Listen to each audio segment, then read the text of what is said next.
معلوم ہوا کہ اپنی حیثیت اللہ تعالیٰ جو نعمت دے اس کی قدر کرنا چاہیے، یعنی اچھا پہنو اور اچھا کھاؤ، لیکن اس میں اچھا کھانا اچھا پہننے کے اندر ذرا اسلام کی باتوں کا خیال رکھنا، اسلام کی وجہ کے خلاف نہ ہو، کہ اسے غیر مسلم کی وجہ کے خلاف طریقے کے ان کے طریقے کے مطابق نہ ہو، اسلام کے مزاج کے خلاف نہ ہو۔ اللہ تعالیٰ نے تم کو دیا ہے تو تم قیمتی سے قیمتی پہنو، تمہارے لیے دنیا ہے، اور قیمتی سے عمدہ اچھا کھاؤ، تمہارے لیے یہ دنیا ہے۔ اتنا کماؤ کہ کسی غیر مسلم کے پاس اتنا مال ہوگا ہی نہیں، اتنا کماؤ، اس کا خیال رکھنا ذرا کہ ذہن ملا ہوا نہ ہو جائے، ذہن ملا ہوا نہ ہو جائے، یعنی حلال ہو حرام نہ ہو، پاک ہو اور ناپاک نہ ہو، بس اتنی سی بات میں کہتا ہوں۔ اور باسی ایسا کھاؤ کہ کسی کافر کے پاس وہ کھانا نہ ہو، اس طرح سے ایسا پہنو کہ اس کافر کے پاس بھی ایسا لباس نہ ہو، ایسا مکان بناؤ کہ کسی کافر کو بھی دیکھ کر رشک آ جائے۔ کیا میں نے کیا؟ بس اتنی سی بات ہے۔ تلوار گھر میں رکھو، مگر تلوار چلانے سے پہلے سیکھ لو، کہیں ایسا نہ کوئی گڑبڑ کر جائے۔ تو دنیا کے استعمال کو میں نہیں کر رہا، مگر دنیا کے استعمال کرنے کا مجھ سے طریقہ پوچھ لو، خالق کہتا ہے مجھ سے طریقہ پوچھ لو، اس طریقے سے استعمال کرنا کہ اس میں ریا اور تکبر نہ آئے، بس ریا اور تکبر نہ آئے، دنیا کو دکھانے کے لیے نہیں، مجھے دکھانے کے لیے کہ آپ نے دیا ہے ایسا، میں ایسا کھا رہا ہوں، آپ نے دیا ہے میں ایسا پہن رہا ہوں، تاکہ میرا جی خوش ہو گئے کہ میری نعمت کی قدر کر رہا ہے۔ دنیا کے دکھانے کے لیے نہیں، مجھے دکھانے کے لیے اچھا پہنو، اچھا کو اچھا مکان بناؤ، شکر للہ، حمد للہ، قدر کرو جو میں نے تم کو دیا ہے۔ اسی طرح سے تم اچھا مکان، اچھی سواری، اچھا پہننا، کھانا گھر میں کھایا جاتا ہے، پہلے کر باہر نکلتے نہیں، اچھا مکان لوگ دیکھتے نہیں، اچھی سواری لوگ دیکھیں گے نہیں، اچھا مکان، اچھی سواری، اچھا پہننا کرو، لیکن تکبر سے ہٹ کر، لیکن تکبر سے ہٹ کر، تکبر نہیں،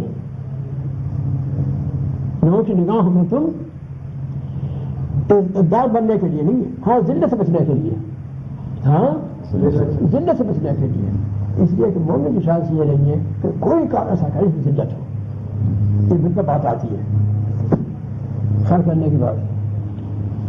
اللہ تعالیٰ خالق فرما رہے ہیں کہ تم ایسا کوئی کام مت کرنا اس میں تمہاری ذلت ہو، یہ بالکل بات آتی ہے۔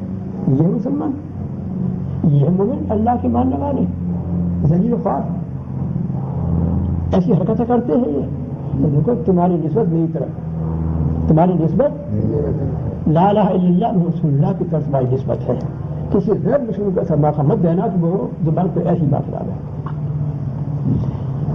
میں تمہارا محمد تھانی ایک بات کہوں، حضرت تمہارا محمد تھانی صاحب اشرف علی صاحب رحمۃ اللہ علیہ، ذات پوتنا، یہ بیکانیر ذات پوتنا کا علاقہ، راجاؤں کے رہنے والے، یہ جودھ پور، جے پور، الور، بیکانیر، وہ ہندو راجاؤں میں پڑے پڑے۔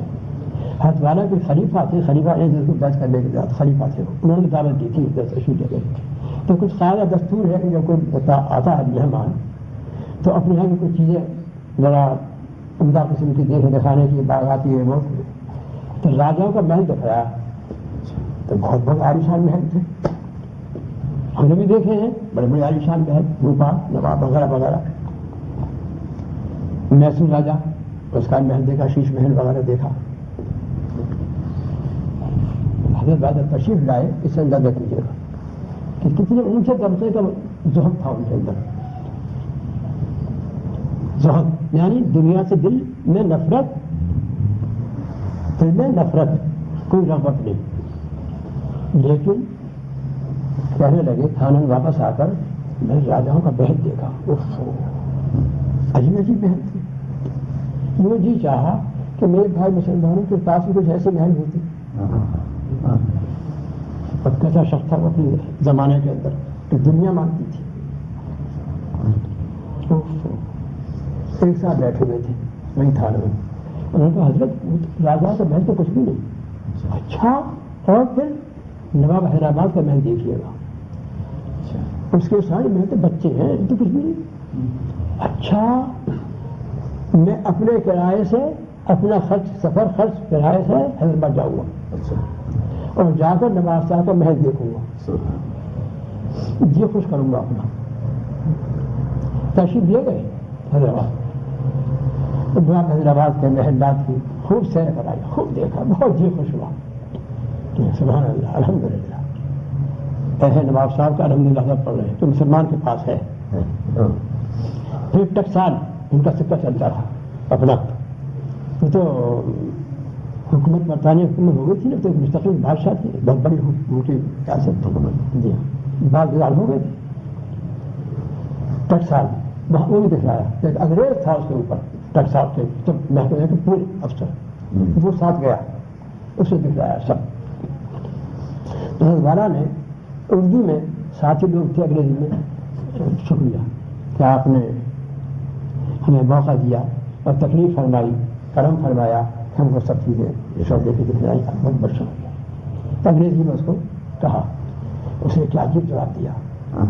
اس نے کہا کہ یہ میرے فرائض سے ہے، میرے فرائض سے ہے، اور جو شخص اپنا فریضہ ادا کرے وہ شکریہ کا مستحق نہیں ہوتا.